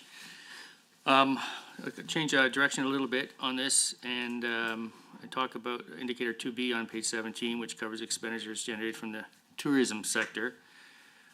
There's been a great recovery, as you have mentioned, from the time of the panic, shows some positive trends for the future, which is nice to see. I see that results for 23-24 are not yet available, but the target for this year was 10.1 billion, similar to 22 reporting year. To the Deputy Minister, since 23-24 results have not been made available from Stats Canada, can you expand on some of the factors that might contribute to meeting this target? So, Mr. Chair, I'm gonna, with your permission, I'm gonna try and take two strokes on this. The first is, since the annual report came out, we do have the Stats Canada, so it's now at $12.7 billion for the reporting year. And then if I could, Mr. Chair, I would like to circle back to the question that the other member placed about the, what is the return on investment for the province? I believe that was the member's question. On $12.7 billion worth of tourism revenue, there was $1.7 billion in provincial tax revenue to the province. And in addition, $116 million in the visitor levy that was accrued. Now, maybe this is a shameless plug, but that's far more than the investment that the province is making in Travel Alberta. So even Travel Alberta's stimulus is creating net positive revenue to the province. I hope that answers your question. Sorry, Michael. No, it's sufficient for myself, yes. Can you, based on your internal economic impact modeling, and projected revenue is evaluated on a variety of factors, can you provide just further details on these factors? So we are guided by 3 or 4 different data points. I'm proud to say that within Travel Alberta, we have the best econometric data group in the country right now. And they use about 16 or 17 data points from different national and international sources, including Stats Canada, which end up being part of our modeling. There are certain set standards for data, specifically on earned tax revenue, both at the federal and provincial level, that are set by Stats Canada and Thank you. For the fourth rotation, we will move back to the official opposition for 10 minutes of questions. Okay. Thank you, Mr. Chair. Just following up, just out of pure curiosity, are you able to share those 16 or 17 data points that the department uses? Sure. Okay, thank you. On page 15, I note the ministry attracted $63.8 million in private investment following a $7.1 million Government of Alberta growth stream investment. So could you tell the committee where the $7.1 million was invested and what specifically that was for? Sorry, can you repeat the question? Yeah, where was the Mr. Chair? 7.1? Sorry, can you? Sorry, yeah. Where was the $7.1 million invested? The $7 million in there was growth stream that it was labeled.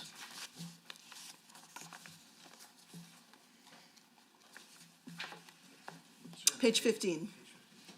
So $63.8 million in private investment followed a $7.1 million GOA growth stream investment.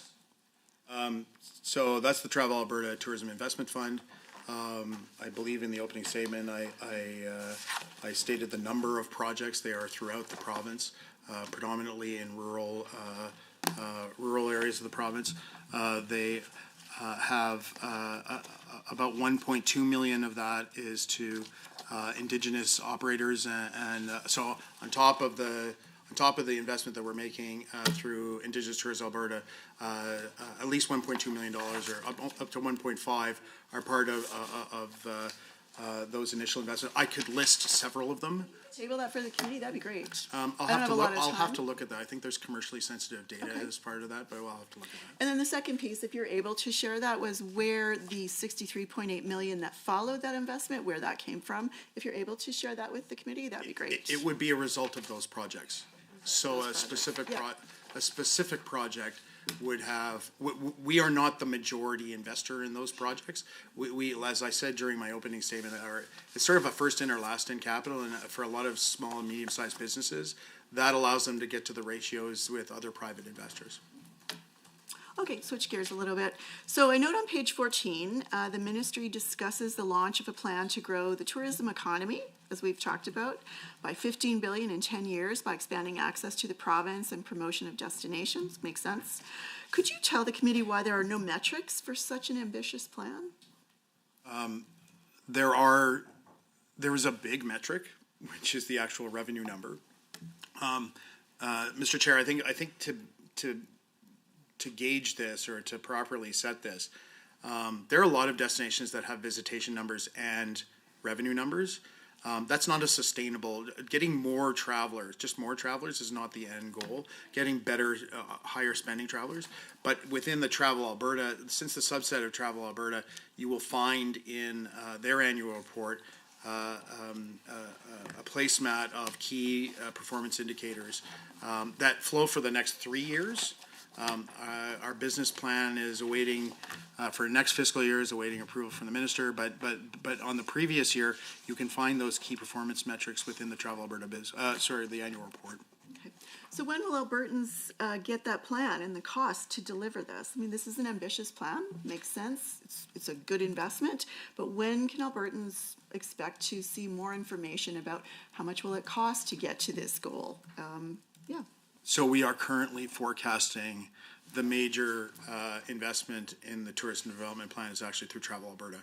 And that is, as we discussed with the minister at recent Committee of Supply, Treasury Board has always tracked those out for the next 3 years. So those are available in the previous provincial budget. And at this time, there are no significant additional investments required to get to that target. So let me see if I got this straight. So you're saying that this plan, this ambitious plan to grow the economy, the tourism economy by $15 billion that we will likely not see, let's say next year when we see the annual report, we're not going to see any more detail than we're seeing right now? Well, there's detail in the Travel Alberta business plan, which you could. The ministry annual. So sorry, Mr. Chair, I just to clarify, the ministry's major investment in tourism is through Travel Alberta. There's a small group within the department that does policy and regulatory analysis, but the delivery mechanism is this. The outcomes live with the ministry, correct? Correct. So I would expect that the annual report would comment on those outcomes, whether or not they're done through Travel Alberta. The Travel Alberta annual report, Mr. Chair, rolls up into the ministry's annual report. The outcomes to Travel Alberta. I beg, sorry, Mr. That's Chair, okay. I'm not sure I understand. I'll pull that back. Okay, so can the department outline the work being undertaken to attract disabled visitors, to promote accessibility? So these are huge markets, huge untapped markets in many countries. Sadly, Alberta doesn't have accessibility legislation, so people traveling here aren't assured some basic standards to visit. But I'm wondering, this is a massive group of people that live all around the world. Is there anything that Travel Alberta or the ministry is doing to try to tap into that market? It's an excellent question, and it's especially as population ages, it's a growing demographic. I'll make one remark is, that may be correct about the provincial level. Municipalities have need to take a role in increasing accessibility when they're looking at planning, and that includes resort communities. But we have done a series, and I'll provide an example to the committee of promotional materials that we've done with disabled. His name escapes me right now, but one of the Humboldt bus crash victims, who's now the Humboldt survivor. Yeah, so one of the who's aspiring to be a Paralympian. We did a very cool series with them, including in Jasper skiing on. It's an important. The member is correct, Mr. Chair. It's an important demographic, and it is something that weaves itself into the marketing plan at Travel Alberta. Well, thank you. So I just want to clarify something that, municipalities dealing with, safety standards or basic building codes or even guidelines, those are suggestions and guidelines at a federal and provincial level. I'm talking about accessibility legislation that looks more than just the built environment to make sure that people can get into hotels. I'm talking about, knowing that they'll have screen readers when they check Travel Alberta website and know that their screen reader will work. It's all of those things. And so, going back to my question, Alberta remains the only province without accessibility legislation. Now, I know that this tool opens pathways because disabled people in, say, Germany or Japan, whether they're aging or disabled, are going to look and see what is accessibility like. Other provinces in the country have those tools that visitors can go look and see, get ratings on things. We do not. So I'm wondering, does the ministry have, I know that you recognize this group as a potential market to tap into.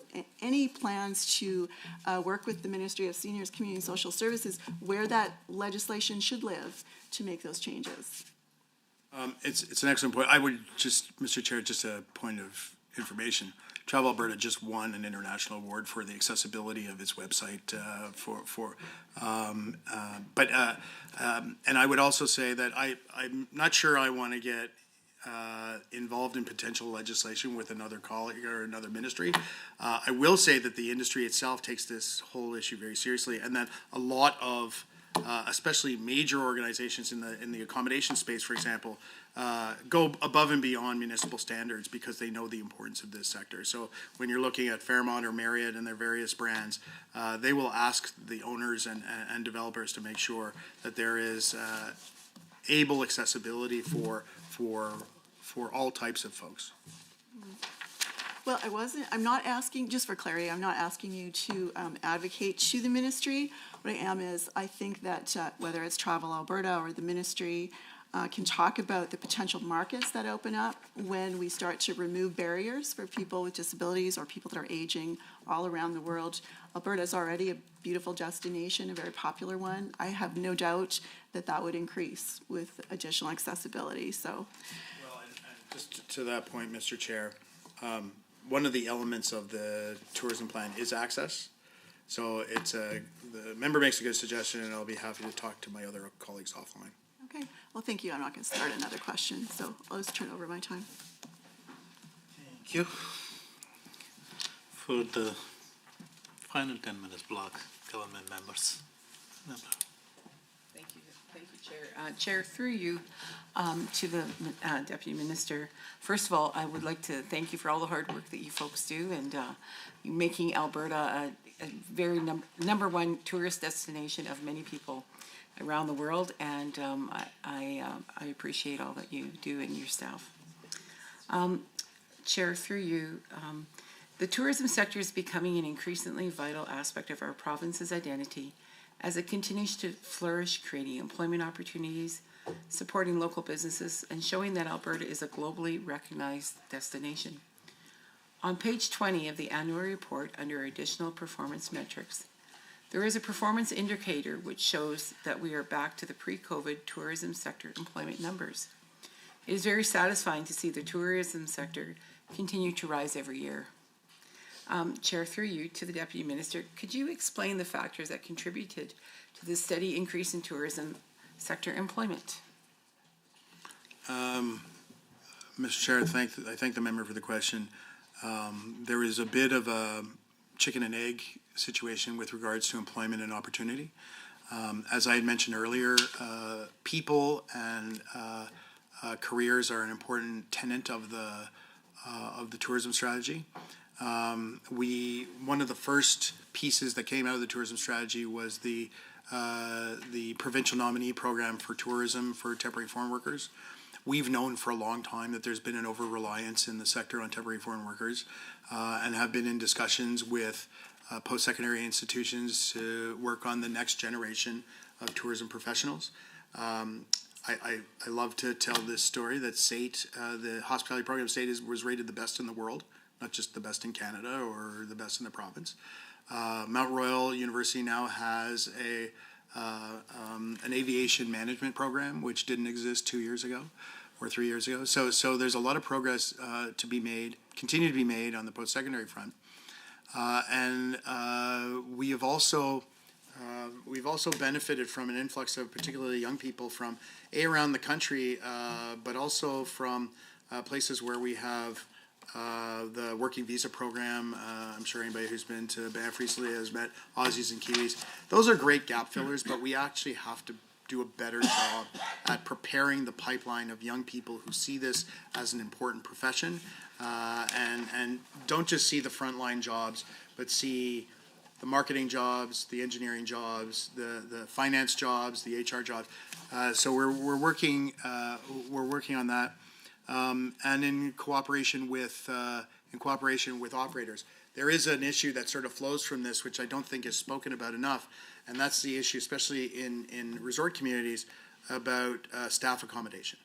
And when we talk more broadly about affordable housing, the issue of staff accommodation is an important function of being able to attract and retain some of the key people, particularly young people in the sector. So there's a multi-pronged approach to this, and we are blessed in a way as a reputation, especially for young people to come and start their careers here in Alberta. The question is, how do we keep them here? That's our challenge. Thank you. Thank you. Those are great strategic decisions there that you're doing. Thank you, Chair. Through you to the Deputy Minister. I see on page 15 that Travel Alberta produced tourism development zone discovery reports for 10 zones across the province, detailing each zone's potential for future tourism development and investment. Over 1,400 stakeholders were engaged in the development of these reports. Chair, through you to the Deputy Minister, among these very large list of stakeholders, could you provide the key takeaways that were gathered during the 2023-24 reporting period? And is it possible to provide a percentage breakdown by the stakeholders by nonprofit, business, or community groups? Mr. Chair, this was a humongous project. I don't think I can do justice to it in 5 minutes and 38 seconds. But I'm going to try and deal with certain parts of the member's question. It's hard to break it down because some communities were very small, some of them were large. This was the first time that Alberta has undertaken a project of this size all at the same time. Our colleagues in British Columbia took 8 years to put together their regional development zones and their plans. We did it in 18 months. As I've said earlier, with a co-investment from the federal government through Prairies Can, but the majority of the investment was the Travel Alberta team. We have 8 regional development employees, so we have boots on the ground. We actually, when I arrived, there was only one person that covered all of northern Alberta. We now have 3. So they went into those communities and spoke with ECDEV and tourism folks and community folks. So there was some qualitative and quantitative data. It's hard to get some of those places, there was a huge turnout, right? There was a lot of consultation, particularly in the south. When you go further north, there's, I led a session in up in in the way north at Fort Mac, further north, where there was 5 people. So and the first part is to work with communities to say, do they want to be a tourism destination? Because there's a real discussion, especially in smaller rural communities, what is the benefit to my community of other people coming here? And so that's part of the process. Working with Reeves and local councils, and so there's in that 1,400 people, it's hard to break them down. But it was the biggest. There was this consultation, and then I have to give credit to my predecessors. There was an even bigger consultation that took place about the mandate of Travel Alberta, which became the changes in the legislation and the expanded mandate. I know I'm running out of time, Mr. Chair, but the folks in the tourism business are not known for not being vocal. So in some ways they're an easy group to canvass because they'll put their hands up. But this was really an effort to sit down with regional leaders as well to discuss what the needs and wants of those communities would be. Thank you. Chair, through you again to the Deputy Minister.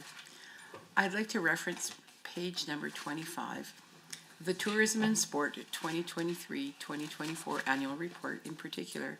I'd like to highlight the top of the page concerning revenues. I read that the ministry revenues totaled 6.6 million in 2023-24, which is 3.3 million higher than budget 2023, and actual 0.4 million lower than 2023 actual.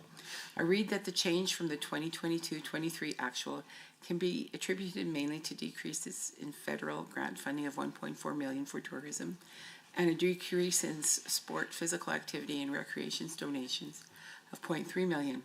I see this wasn't offset by increases in other revenue from marketing partners, interest income, and premium fees and licenses. Deputy Minister, could you please provide a detailed explanation to this committee, the various factors behind the 3.3 million increase over budget 2023? And also, I read that the revenue from the Government of Canada was $0.9 million higher than budgeted due to mostly the continuation of federal funding for destination management plans development in emerging and rural destinations across Alberta. How is this investment spent in 2023-2024? And my last question to you is I'd like to learn more about increases in other revenues from marketing partners, interest income, premium fees, and licenses. Which proportion of revenue is earned through each of these sources? And what was the overall return from these sources? And all of that in 1 minute and 30 seconds. Okay, Mr. Chair, let's see how we do. Because I think part of this was already answered in a previous question, so I hope I don't muddle it up again. Number one, the the $900,000 was from Prairies Can for the development of the tourism development zone master plans, which we discussed in the previous question. Two, the increase in co-op funding from our marketing partners was based on two issues that happened at the same time: a decrease from Destination Canada, which is the national body, of about $500,000, and a backfill or an over backfill from partners like Tourism Calgary, Explore Edmonton, and others who co-invested in it. Those mostly went into our U.S. Marketing campaign and media campaign, and I believe the ROI on that is 6 or 7 to 1, but we can reconfirm that with the committee. I'm not on the sports side. I think we mentioned earlier, 32 seconds. I think we mentioned earlier the in-year funding that we got from Treasury Board for certain key events, which makes up the rest of the golf. So let's say the tourism side was those two main items, and the sports side was things like CFR and Hockey Canada. With 9 seconds to spare. Thank you. Member, you still have 10 seconds, should you want to use that. You know what? I'll give you my 1 second back. Okay.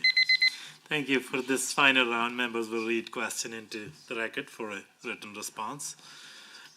Starting with the official opposition members, you have 3 minutes. So the list of maintenance needs for world-class facilities to keep attracting those events that we talked about are considerable. I don't know that I saw in the report a list of those maintenance needs, and wondering if that could be provided. I'll throw in there the Olympic Oval, which is kind of on its last legs. And we used to see, we talked about this a little bit earlier, you know, not visitors are not equal. We used to see a summer of visitor number, expenditures, and characteristics. The last time I saw that report was in 2019.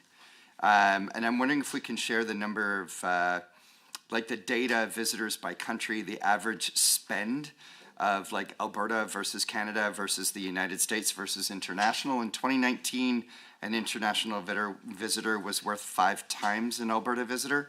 I'm wondering if that kind of breakdown can still be provided. Oh, this is a read-in. Just reading it. For written response? Just for written So response. each side will just read in for 3 minutes.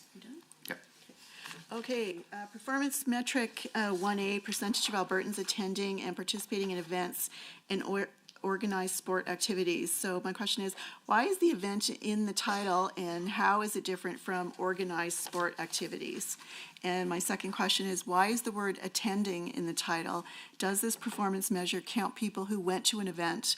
And if yes, why is attendance grouped with participation? That's it. That's all? Okay, we'll move to the government side for 3 minutes to read in questions. All right, we have been discussing numbers and performance metrics today, so I thought would be good for the committee to get a better broad scope perspective of recent changes to the ministry. On page 62 of the annual report, I note mention of new ministry structures announced on June 6, 2023. In particular, certain responsibilities of the former Ministry of Culture and Ministry of Parks and Tourism were transferred to the Ministry of Tourism and Sport. Would the Deputy Minister please explain what responsibilities were transferred into the Ministry of Tourism and Sport? What was the process of incorporating these changes into the ministry? And how effectively is the ministry measuring the successful execution of these transferred responsibilities? A question I'd like to bring to the Auditor General is into the conversation today. Looking at page 37, I see the outline of the auditor's responsibility for the audit of the financial statements. As I read, the auditor's objectives are to obtain reasonable assurance about whether the financial statements as a whole, excuse me, are free from material misstatements, whether due to fraud or error, and to issue an auditor's report that includes the auditor's opinion. For the benefit of this committee and those Albertans who might read this in the future, would the Auditor General please outline his role, responsibility, the process for audit of financial statements as it relates to the Ministry of Tourism Sport? Again, for the benefits of all that read this report and those who are making observations of today. How does the Office of the Auditor General work to improve transparency and public trust in government overall? And I would stop there. Thank you. Thank you. I think I would like to thank Deputy Minister and the officers from the Ministry of Tourism and Sport and the Office of the Auditor General for their participation in responding to committee members' question. We ask that any question to be responded to in writing be forwarded to the clerk within 30 days. Other business. Written response to questions asked at committee meeting during the fall 2024 sitting were received from the Ministries of Service Alberta and Red Tape Reduction and Agriculture and Irrigation. These responses were made available to members on the committee's internal site. Following our usual practice, they will be posted on Assembly's website. Are there any other items for discussion under other business? Seeing none. Thank you. Our next scheduled meeting will be on April 8, 2025 with the Ministry of Infrastructure. I will call for a motion to adjourn. Would a member move that the Tuesday, March 25, 2025 meeting of the Standing Committee on Public Accounts be adjourned? Moved by the member, Jackie Armstrong Hamanek. All in favor? Any opposed? Thank you. The meeting is now adjourned.